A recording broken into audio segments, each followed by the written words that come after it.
జీవితంలో అత్యంత పెద్ద రిగ్రెట్ ఏదైతే ఉందో జస్ట్ ఆ 2 lakhs కి కూడా మామ కూడా 4 ఇస్తుందిరా పర్ఫార్మెన్స్ మామ మైండ్ ఫక్. ఇది అట్లీస్ట్ నాకు తెలిసి ఒక 7 to 8 inches డీప్ ఉంటుంది ఆ వే. కాలు ఇలా వచ్చింది, ఇలా ఎగిరింది, ఇలా పడి అంటే నేను ఆరో చెప్పిన సేమ్ నేను ఇదే చెప్పిన మమ్మీ. ఇట్లాంటి ఇన్సిడెంట్లలో బై మిస్టేక్ సుజుకి కానీ హుండాయ్ కానీ ఇంకేమైనా కార్లు ఉంటే ఫారెస్ట్ చూసే అవకాశం ఉంటుంది.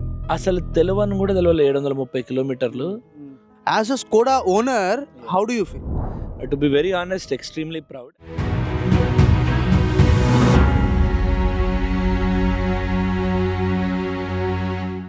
So welcome back to Gearet channel. ఈరోజు మన దగ్గర బాగా ఫేమస్ అయిన 2 ఆబ్జెక్ట్స్ తీసుకొచ్చిన. ఒకటి వచ్చేసి హ్యూమన్ బీయింగ్, ఇంకోటి వచ్చేసి ఒక థింగ్, దాని కారం పిలుస్తాము.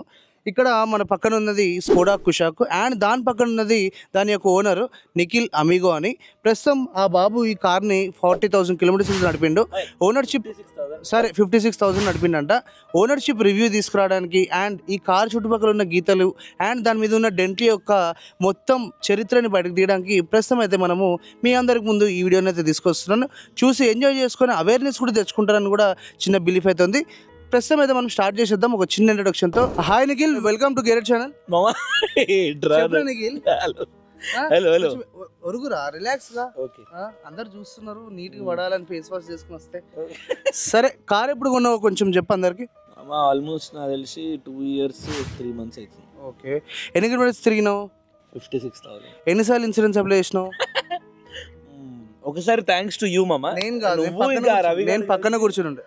ఫస్ట్ ఇల్లే ఒకసారి నువ్వు, ఒకసారి మా ఆర్య గాడు, ఒకసారి ఆయుధ్ గాడు, ఇట్లా మల్టిపుల్ ఫ్రెండ్స్ వల్ల, మంచి మంచి ఫ్రెండ్స్ వల్ల 3 సార్లు అప్లై చేసినాం. అంటే ఇప్పుడు దీంట్లో ఏవేవి కొత్తగా చూసుకోవచ్చు అంటే, మన పైన ఈ బానెట్ కొత్తదే, గ్రిల్ కొత్తదే, లోపల ఉన్న ఇంపాక్ట్ రాడ్ కొత్తదే, బంపర్ కొత్తదే, లోవర్ బంపర్ కొత్తదే, లైట్స్ అయితే ఇది 2 మార్చినాం, ఇది 1 మార్చినాం. సో యాక్చువల్గా ఏంటంటే ఫోన్లలో స్క్రీన్ గార్డ్ మార్చినట్టు మేము ఫ్రంట్ సెక్షన్ అంతా మారుస్తుంటాం. So cool. ఈ కారు తీసుకునేటప్పుడు యాక్చువల్లీ ఈ కార్ ఎందుకు కొనాల్సి వచ్చింది? అది కూడా థ్యాంక్స్ టు యూ మామ. నేను ఏదో మైలేజ్ ఇచ్చే కార్, అప్పట్లో పైసలు లేవు కాబట్టి ఈ గ్రాండ్ విటారానో సుజుకి అంటే వెళ్ళాం. దానికి కూడా 11,000 rupees ఇచ్చి గ్రాండ్ విటారాలో కూర్చున్నాము. మా పెద్ద సార్ వచ్చినాడు, రాగానే అట్లా కాదు మామ, ఇది as it is shift Dzire లానే ఉంది, ఎటువంటి అప్గ్రేడ్ లేదు అంటే ఫైన్, పర్లేదు, పక్కనే ఉన్న స్కోడా షోరూమ్ పోదాం, ఎట్లుంటుందో చూద్దామని వెళ్ళాం. జనరల్గా కార్ షోరూమ్కి వెళ్తే అందరు కూర్చుంటారు, ఇంటీరియర్ అవి చెక్ చేస్తారు. మా సార్ ఎక్కిండు, కార్ ఎక్కినాడు, 40 minutes అయింది, కనబడతలేడు. ఇంకా ఎటుపోయింది అని చూస్తే అలా కార్లో కూర్చొని అలా ఈ ఇన్స్ట్రుమెంట్లు వస్తారని దాన్ని అలా చూస్తూ ఉండిపోయిండు. సర్లే, మనకు చిన్నపిల్లని దొరికిన కార్ లెక్క కనబడితే సరే వీని కోసం అన్న కొందామని, నీకోసం అమ్మ, నీకోసం నీకు కష్టపడి పైసలు కట్టి ఎవ్రీ నెల ఈఎంఐ కడుతూ నీకోసం అమ్మ ఈ కార్ కొన్నది. నా కోసం కొని వాడు 56,000 తిరిగిండు. సో ఈ కారు కొన్నప్పుడు నీకు 2 ఇంజన్ ఆప్షన్స్ ఉండే కదా, 1 liter 1.5 liter. 1 liter ఎందుకు వెళ్ళాల్సి వచ్చింది? జీవితంలో అత్యంత పెద్ద రిగ్రెట్ ఏదైతే ఉందో జస్ట్ ఆ 2 lakhs కి. అప్పటికే మామ మన బడ్జెట్ 16 లక్షల్లో తీసుకుందాము, మాక్సిమము 10-12 వేలు ఈఎంఐ ఉంటే చాలు అంటే, థ్యాంక్స్ టు యూ నేను 23 lakhsకి వెళ్ళాల్సి వచ్చింది. దాని తర్వాత 1.5 liter దీనికన్నా 2 lakhs ప్రీమియం ఉండే. 23 lakhs కూడా ఎందుకు వెళ్ళింది స్కోడా కుషాక్? ఇది మాంటే కార్లో ఎడిషన్, రేస్ ఎడిషన్, లోపల మొత్తం రెడ్ వైబ్స్ అట్లా ఉండాలి అని అంటే అందుకు వాళ్ళు తీసుకెళ్ళి. సో బేసిక్గా మేము 1 liter ఇంజన్ పోవడానికి కారణం ముఖ్యంగా మేము ఎవ్రీడే అట్లీస్ట్ 100 kilometers తిరుగుతాం కదా, మైలేజ్ వస్తుందని మేము తీసుకున్నాం. సరే, ప్రస్తుతం ఇప్పుడు నేను ఒక ప్లేస్లో ఇలా డ్రాప్ చేస్తున్నా. మెహదీపట్నం నుంచి నువ్వు మాదాపూర్ పోవాలి, పీక్ ట్రాఫిక్. మనది ఎంత ఇస్తుంది? That one prashna can kill my pockets, my mental peace. ఎంతరా? 1 liter ఇంజన్ అంటే చాలా ఎఫిషియంట్ అండ్ ఆటోమేటిక్, అది కూడా 6 speed టార్క్ కూడా మామ, కూడా 4 ఇస్తుందిరా. సరే, ఇంకొంచెం నెంబర్స్ పెంచితే, ఫర్ ఎగ్జాంపుల్ ఇప్పుడు ఉప్పల్ నుంచి నువ్వు సికింద్రాబాద్ పోవాలి, అంత టైట్ ట్రాఫిక్ ఉండదు, అప్పుడు దేవుడు దయిస్తే ఒక 7-8 బాగానే వస్తుందిగా. 7-8 మైలేజ్ కార్ నడుపుతుంది మామ. కాకపోతే సరే, ఇప్పుడు నేను ఇవన్నీ మాట్లాడి ఇంటికి వెళ్ళి పడుకోవాలి కాబట్టి పర్ఫార్మెన్స్ మామ మైండ్ ఫక్. అది అడుగుదాం, అది కూడా. సో పర్ఫార్మెన్స్ అంటున్నావు కదా, బేసిక్గా నీకు దీంట్లో 1.5 లీటర్ తీసుకుంటే డిఎస్జీ వస్తుండే, ఇప్పుడు నా దాంట్లో ఉంది. నీ దాంట్లో ప్రస్తుతం 6 స్పీడ్ టార్క్ కన్వర్టర్ ఉంది కదా, ఈ రెండు నడుపుతానే ఉంటాయి. ఇప్పుడు ఏది నీకు బెటర్ ఎఫిషియెంట్ అనిపిస్తుంది పర్ఫార్మెన్స్ వైజ్? రెండు టెస్ట్ డ్రైవ్ అంటే నేను యాక్చువల్లీ ఇలా కూడా 1.5 టెస్ట్ డ్రైవ్ చేసిన. ఆబ్వియస్లీ 1.5 క్రేజీ అనిపిస్తుంది. కాకపోతే అదే సో ఎందుకు అయినప్పుడు ఇంకా కారం కొట్టి ఎందుకు అట్లా చేయాలనిపిస్తుంది నీకు?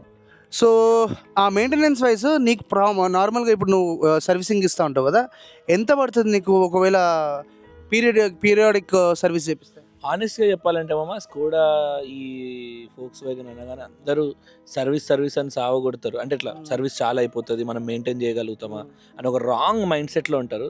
టు బి వెరీ హానెస్ట్, నేను మాత్రం వాళ్ళ ఆర్ఎంసీ ప్యాకేజ్ తీసుకున్నా. అంటే పీరియాడిక్ మెయింటెనెన్స్కి ఒకటేసారి వాళ్ళు 27,000 రూపీస్ తీసుకుర్రు. కన్జ్యూమబుల్స్ వరకు చేసి అంటే ఇంజిన్ ఆయిల్, ఫిల్టర్లు అంతా కలిపితే మాక్సిమం 2,000-2,500 అవుతుంది అంతే. ఆర్ఎంసీ తీసుకుంటే తీసుకోకపోతే మేబీ అరౌండ్ 7,000 to 8,000 to 10,000 వరకు అవుతుంది. రెగ్యులర్ సర్వీస్ అయితే నాకు తెలిసి వేరే కార్లకి, సుజుకి, హ్యుండై వాటికి 7,000-8,000 అవుతుంది. మన ఇప్పుడు నాది ఉంది వెంటో 18,000 బేర్ మినిమం. సో నీకు కూడా అంతే. మనం కట్టలేదు కాబట్టి ఇప్పుడు వరకు మనకు తెలీదు. అంటే కార్ కొనేటప్పుడు మెయిన్ గా ఎక్స్టెండెడ్ వారంటీ తీసుకున్నాం కదా, అది నీకు ఇనిషియల్ గా ఒకసారి వర్కౌట్ అయింది? దేనికైంది? 6 years extended peace of mind ఇచ్చినారు వాళ్ళు, ప్లస్ 2 years ఎక్స్టెండెడ్ వారంటీ కూడా ఇచ్చినారు. దాంట్లో మనకి ఇంజన్, గేర్ బాక్స్, ఎలక్ట్రానిక్స్ అవన్నీ కవర్ అయితే ఒకవేళ మనం మినిస్టర్ రోడ్ పోకపోతే అయితే మన డాష్ బోర్డ్ దగ్గర ఏదో సౌండ్ వస్తుండే. ఆ సౌండ్ ఫిజికల్ డ్యామేజ్ వల్ల కాదు కదా, సో వెళ్ళి చూపించగానే వాళ్ళు ఇమీడియట్ గా ఎంటైర్ ప్యానెల్ కొత్త చేసేసారు. ఇప్పుడు ఈ కార్ని రకరకాలుగా చూస్తున్న ఏ యాంగిల్లో వస్తుంది? To be very honest, it's one of the most sexiest cars available in the market in this segment. Red and black అసలు it's very close to my heart. And నేను ఇప్పటివరకు ఏ కారు కొన్నా ఆర్ ఏ బండి కొన్నా ఇది ఆల్మోస్ట్ రెడ్ అండ్ బ్లాక్. నా Apache TR-16 మా తమ్ముడు 2 pieces చేశాడు కదా అది. మీరు రవి గల్స్ దీన్ని ఒక 3-4 pieces చేశారు కదా ఇది. చాలా మంది రెడ్ అంటే దిష్టి అనుకుంటారు కానీ బట్ స్టిల్ నాకు రెడ్ అండ్ బ్లాక్ అంటే చాలా ఇష్టం. And every angle it is one of the long drives లో ఆబ్వియస్లీ తెలిసిందే, నాకు తెలుసు, నీకు తెలుసు, వాళ్ళు కూడా తెలియాలి. కాబట్టి నీ యొక్క మమ్మీతో నువ్వు ఒక ప్లేస్కి వెళ్తున్నప్పుడు మమ్మీ వద్దొద్దంది కార్, ఆ రోజు రిలీజ్ అయింది ఎందుకు అని ఆ ఒక సీన్ ఒకసారి రిపీట్ చేయి. ఏ రోజు అయితే నేను 23 lakhs పెట్టి కార్ కొంటున్నాను, అతి బిచ్చప్ పరిస్థితిలో 14-15 లక్షలు పెట్టాల్సిన దగ్గర ఆల్మోస్ట్ 7 lakhs బంప్ తీసుకున్నా. ఈ 7-8 lakhs బంప్ తీసుకున్నప్పుడు మా ఇంట్లో రుద్ర తాండవం జరిగిందనమాట. మా మమ్మీ అస్సలు వద్దు, అట్లా ఎట్లా పెడతావు కార్లు, వాళ్ళు పాపం షిఫ్ట్ డిజైర్లు అవి ఇవి చూసిన వాళ్ళు, ఇట్లా నేను స్కోడా ఫోక్స్ వ్యాగన్ అనగానే వద్దన్నారు. But one fine day me and my parents entire family వరంగల్కి వెళ్ళాం. బాగానే ఉంది, పొద్దున వెళ్ళాం కాబట్టి పెద్దగా ఫరక్ పడలే. రిటర్న్ వచ్చేటప్పుడు వరంగల్ నుంచి హైదరాబాద్ వచ్చేటప్పుడు నాకు తెలిసి సమ్వేర్ అరౌండ్ ఆలేర్ దగ్గర ఒక బంప్ ఉంటుంది. ఆ ఒక్క రోడ్డు పార్ట్ మాత్రం వాళ్ళు చేయలేదు, మిగతాదంతా హైవే. ఒక్క రోడ్ పార్ట్ వదిలేసారు. నైట్ ఆఫ్ కోర్స్ మనకున్న సైట్కి కనబడదు కదా, కనబడినప్పుడు అలా నేను 120-130లో క్రూజ్ చేస్తున్నా. ఇది అట్లీస్ట్ నాకు తెలిసి ఒక 7 to 8 inches డీప్ ఉంటుంది ఆ వే. కారు ఇలా వచ్చింది, ఇలా ఎగిరింది, ఇలా పడి వెళ్ళిపోయింది. అంటే సస్పెన్షన్ ఇమ్మీడియట్ గా ఇంపాక్ట్ తీసుకొని స్టేబుల్ అయిపోయింది, రోడ్డు కత్తుకుంది కారు మంచిగా, అదే స్టేబుల్ అయిపోయింది. అండ్ మా మమ్మీ ఆ రోజు అంటే నేను ఆ రోజు చెప్పిన సేమ్, నేను ఇదే చెప్పిన, మమ్మీ ఇట్లాంటి ఇన్సిడెంట్లలో బై మిస్టేక్ సుజుకి కానీ హుండాయ్ కానీ ఇంకేమైనా కార్లు ఉంటే ఫారెస్ట్ చూసే అవకాశం ఉంటుంది. ఎస్, జీవజంత రాశిలో కలిసిపోతుండే. అప్పుడు my mom felt it worth it. The second incident when my mom felt it worth it is, యూజువల్గా మా మామ్కి ఎప్పుడైనా ఇట్లా కార్లలో ఎక్కితే మోషన్ సిక్నెస్, నాజియా ఇట్లా అవుతూ ఉంటాయి అనమాట. మేము అరుణాచలం వెళ్ళినాం మామ, 730 kilometers from here, 12 hours drive. We took 2 breaks, 2 breaks తీసుకున్నాం, ఒకటి చాయ్కి ఒకటి లంచ్కి. అవి కూడా మ్యాండేటరీ బ్రేక్స్ కాబట్టి అసలు తెలియని కూడా తెలియదు 730 kilometers అట్లా. అంటే మేము పెట్టిన ప్రతి ఒక్క పెన్ని నాకు ఆ రోజు అయితే it's most satisfied. And single driver, వెళ్ళేటప్పుడు ఒక డ్రైవర్, వచ్చేటప్పుడు ఒక డ్రైవర్, నేను నడిపిన పోయేటప్పుడు వచ్చేటప్పుడు తమ్ముడు. అండ్ యాక్చువల్గా ఇప్పుడు మనకి ఇదే ఏంటి బాడీ లైన్స్లో కానీ ఇంటీరియర్స్ నుంచి అట్లా చేంజ్ తోటి ఫోక్స్ వ్యాగన్లో కూడా కారు మనకి అవైలబుల్ ఉంటాయి కదా, అది ఎందుకు వద్దు ఇది ఎందుకు తీసుకున్నాం అంటే ఆబ్వియస్లీ దాని లుక్స్ మనకు నచ్చలేదు. అండ్ మౌంటే కార్లో దీంట్లో అవైలబుల్ ఉంది, వీడు తీసుకున్నాడు ఇప్పుడు నన్ను అడుగుతున్నా కానీ యాక్చువల్లీ కార్ తీసుకుంది వీడు. మనం ఫోక్స్ వ్యాగన్ టైగూన్ అసలు చూడలే, చూసాక వీడు 40 minutes స్పెండ్ చేశాక బయటకు. రిక్కీ అని ఒక పర్సన్ కొంటే ఆ వెహికల్ ఎక్కి చూసినా వా అని ఇది బుక్ చేసినాం పోయి. యాక్చువల్గా బేసిక్గా ఆ వెహికల్ యొక్క డైనమిక్స్ చూసి లుక్స్ చూసినా దీన్ని చూసినా ఇది 100% మోర్ ఓట్స్ అయితే తీసుకుంటుంది. And as a Skoda owner how do you feel? To be very honest, ఎక్స్ట్రీమ్లీ ప్రౌడ్. అండ్ నేను అంటే హానెస్ట్గా నేను ఇంతకుముందు చిన్నప్పుడు చాలా పెద్ద పెద్ద డైలాగులు కొడుతుంటే, కారుకి 4 పయ్యలు ఉంటే చాలు, అంత పెద్ద ఇట్లాంటి అతి చేయాల్సిన అవసరం లేదు. మనోడు చిన్నప్పటి నుంచి గేరేడే కాబట్టి మనం వీనికి కాంట్రడిక్షన్గా మాట్లాడుతుండే. And once I got acquainted with the drive experience కానీ, when you become an owner you will understand the beauty in it. Honestly it's a pure emotion. దానికి ఒక గీత పడ్డా హర్ట్ అవుతాం, టైర్ పంచర్ అయినా హర్ట్ అవుతాం, దానికి యాక్సిడెంట్ అయితే మాత్రం తట్టుకోలేము, ఆ రోజు నైట్ పడుకోం. Skoda is, I think Skoda కానీ Volkswagen, any of these groups, దానికి ఒక సపరేట్ కల్ట్ ఉంది. మీరు జస్ట్ జర్మన్స్ అని కూడా స్టార్ట్ చేస్తున్నారు, ఆల్ ద బెస్ట్. సో అట్లా ఐ థింక్ దానికి ఇట్ ఈస్ ఎక్స్ట్రీమ్లీ. ఇప్పుడు సర్వీస్కి వెళ్ళిన వాళ్ళ యొక్క ట్రీట్మెంట్ వైజ్ కానీ లేకపోతే ప్రీమియం షిప్ వల్ల కానీ. మొన్న రీసెంట్గా నా కార్ది సర్వీస్, రెగ్యులర్ సర్వీస్ ఉంటుంది కదా, చేయించినాం. మా ఫ్రెండ్స్ ఇద్దరు, ఒకరు హుండై ఓనర్, ఒకరు కార్లే. హుండై ఓనర్ ఎవరైతే ఉన్నారో ప్రతిసారి సర్వీస్కి వెళ్తూ ఉంటారు, వాళ్ళని కరెక్ట్ ఆ వర్క్షాప్ బయటే కార్ తీసుకుంటారు, వాళ్ళని ఆ రోడ్ మీద నిల్చోబెట్టి సరే రైట్ మేడం అంటారు, వీళ్ళు పాపం స్కూటీయో బండి వేసుకొని వచ్చేస్తారు. On the other side when you go to Skoda or Volkswagen వ్యాగన్, అలా విశాలమైన వెయిటింగ్ లాంచ్, రాగానే మేడం ఛాయ, వాటర్. ఐ థింక్ ఇలాంటి ఒక ప్రీమియం ట్రీట్మెంట్ నీకు ఏ షోరూమ్స్లో రాదు. And I been a Mahindra owner. He was a proud owner of Mahindra KV 100 NXT. దాన్ని తీసుకున్నప్పటి నుంచి రిగ్రెట్ తప్ప నా జీవితంలో ఏం లేదు. దానికి ఎగ్జాక్ట్ ఆపోజిట్ నా Skoda. Every moment I been proud.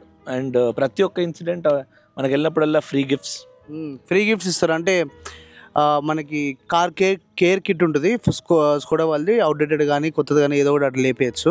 కాకపోతే one of the most premium, అంటే బేసిక్గా ఒక ఆడి, బెంజ్, BMW ట్రీట్మెంట్ అయితే మనకు అక్కడ చాలా ఖచ్చితంగా దొరుకుతుంది. అండ్ RMC చాలా ఇంపార్టెంట్, అది తీసుకుంటే మనకు ఫరక్ కూడా పడదు. మైలేజ్ దగ్గర మాత్రం ఆ యొక్క లోటు మనకు తీరిపోతూ ఉంటుంది. అండ్ ఇంటీరియర్స్ గురించి ఏం చెప్తుంది కార్ది? మనది మాంటే కార్లో ఎడిషన్, ఆఫ్ కోర్స్ నువ్వు చూపించే ఉంటావు. అండ్ ఆ రెడ్ రేస్ వైబ్, అంటే టచ్ అండ్ ఫీల్ ఎక్కడ ముట్టుకున్న soft touch. One of the best place, అంటే ఆబ్వియస్లీ డ్రైవింగ్ ప్లేసే. నీ కారులో నీకు కొన్ని ఏరియాస్ నచ్చుంటాయి కదా, ఈ పలానా ఏరియా చాలా బాగుంది అని. ఎట్లా? మోస్ట్లీ నాకు డ్రైవింగ్ సీటే చాలా ఇష్టం మామ. నేను డ్రైవింగ్ సీట్ ఇంకొకరికి ఇయ్యను. నాకు మంచి సెట్టింగ్ ఏంటి అని అంటే, ఎప్పుడైనా ఇట్లా ఓవరార్కి ఎక్కినప్పుడు జర అట్లా సర్వీస్ రోడ్లో పార్క్ చేసుకొని, ఆ పైన మూన్ రూఫ్ ఓపెన్ చేసి, రిక్లైన్ చేసుకొని, వెంటిలేటెడ్ సీట్స్ ఆన్ చేసి, జస్ట్ స్కైని స్టేర్ చేసుకుంటూ, ఆ ఎంటైర్ అంబియంట్ లైట్లో లైట్ రెడ్డిష్. దీంట్లో నాకు ఒక్కటి అస్సలు వేస్ట్ అనిపిస్తుంది, ఏంటంటే మన వెంటిలేటెడ్ సీట్స్ వచ్చి రానట్టు వస్తూ ఉంటుంది. అంటే అది ఇనీషియల్గా బాగానే ఉండే మామ. I think I don't know, they somehow with time they been inefficient ఏమో అనిపిస్తుంది. అండ్ సన్ రూఫ్ కూడా పాయింట్లెస్ అనిపిస్తుంది నీకు. అవి సరే, ఫర్ ఎగ్జాంపుల్ ఇప్పుడు మన కార్లో కొన్ని అవసరం లేదు, పర్సనల్ కట్టేసినాం, ఇప్పుడు జస్ట్ డిస్కస్ చేద్దాం. ఏవి లేకపోతే బెస్ట్ అనిపిస్తుంది? మెయింటెనెన్స్ వైజ్ ఇచ్చిండు, ఇవ్వకపోతే ఇంకా బెటర్. నాకైతే సన్ రూఫ్ అనుకుంటున్నాను. అవును, sun roof at not every time, but ఇప్పుడు ఇట్లా చెప్పినా కదా, నేను అది ఇచ్చింది కాబట్టి దాన్ని యూటిలైజేషన్ చేసుకోవడానికి ఒక సిచ్యువేషన్ క్రియేట్ చేసుకున్నా. But otherwise I don't think I used sunroof anywhere. ఈ వెహికల్ డ్రైవింగ్లో బాగా డిఫికల్టీ ఏమనిపిస్తుంది అంటే, ఏమైనా ఫర్ ఎగ్జాంపుల్ నీకు కొన్ని టచ్ ప్యానెల్స్ ఉన్నాయి, నాట్ ఆల్ బటన్స్, సో అదొకటే మామన్. I think it is high time people should go back to buttons. నాకు ఈవెన్ ఫిజిటల్ కూడా మనకి అంత ఐ థింక్ నాకు చాలా చిరాకేసే ఎలిమెంటే అది, ఆ ఎంటైర్ AC యూనిట్. అది ఇప్పుడు నేను కార్ వాష్ స్ప్రే కొట్టినా కానీ అది పనిచేయడం ఆపేస్తుంది, దాని ఇచ్చది AC ఆన్ చేసుకుంటుంది, అదే చేస్తూ ఉంటుంది. I think it's high time everybody should go back. ఇలా అంటూనే 15 inch ఉన్న కార్ కొంటున్నాం మనం. ఇంకోటి యాక్చువల్గా ద్రోహం ఏంటి జరిగిందంటే, మేము ఈ కార్ కొనిన కొన్ని మంత్స్కే దీని యొక్క updated version with powered seats అయితే ఇవ్వడం జరిగింది. నేను అది చూసి ఇమీడియట్గా విని కాల్ చేసి విని కూడా బాధ పెట్టాలి కాబట్టి చెప్పడం కూడా జరిగింది. సో ఇలాంటి ఇన్స్టెన్సెస్ బోలెడ్ అవుతూ ఉంటాయి. ఓకే, ఒకసారి వాక్ అరౌండ్ వెళ్ళి నీ యొక్క సిగ్నేచర్స్ కూడా చెక్ చేసుకున్నాం. రైట్ ఫెండర్ క్లియర్గానే ఉంది, అంటే రీపెయింట్ అయింది. Okay, cool. ఇది కూడా కొత్తదేనా? అది ఇప్పటి వరకు అటు సైడ్ డ్యామేజ్ కాలేదు. అయితే యాక్చువల్లీ ఇక్కడ ఒక ఇన్సిడెంట్ ఉంది మామ ఇక్కడ. చెప్పు ఏంటి ఇన్సిడెంట్. సో బేసిక్ గా మన ఆయుధ్ గాడు రోజు కార్ నడుపుతుంటే అలా ఒక చెత్త షిఫ్ట్ డిజైర్ వచ్చింది మా అటు నుంచి. వాడు లైట్ గా టచ్ చేశాడు, అట్లా ఎట్లా టచ్ చేస్తావు అని దిగిండు. వాడు ఆయుధ్ గాడు రియాక్ట్ కాలి అదే సీట్ లో అట్లా రిక్లైనింగ్ పొజిషన్ లో పడుకొని ఉన్నా. వాడు వచ్చిండంట, లేచినాడు, లేచి వాడి రింగ్ ఉంటదా, రింగ్ తీసుకొని ఇలా ఇప్పుడు ఈ బ్యూటిఫుల్ డిజైన్ వేవ్ ప్యాటర్న్ దాందే. ఓ నైస్. అక్కడ మనం మొదలలే మనం కూడా వాని దగ్గరికి వెళ్ళి దీన్ని ORVM 2 ఇరగొట్టి వాని బోనెట్ మీద ఎక్కి డాన్స్ చేసి వచ్చినాం అనమాట. ఎట్లా గీతలు పెడతాడని. ఇక్కడ వరకు గీతలు ఉన్నాయి. మనం ఈ టైల్ ల్యాంప్స్ ఏవి కొత్తవి? ఇది కొత్తది కదా.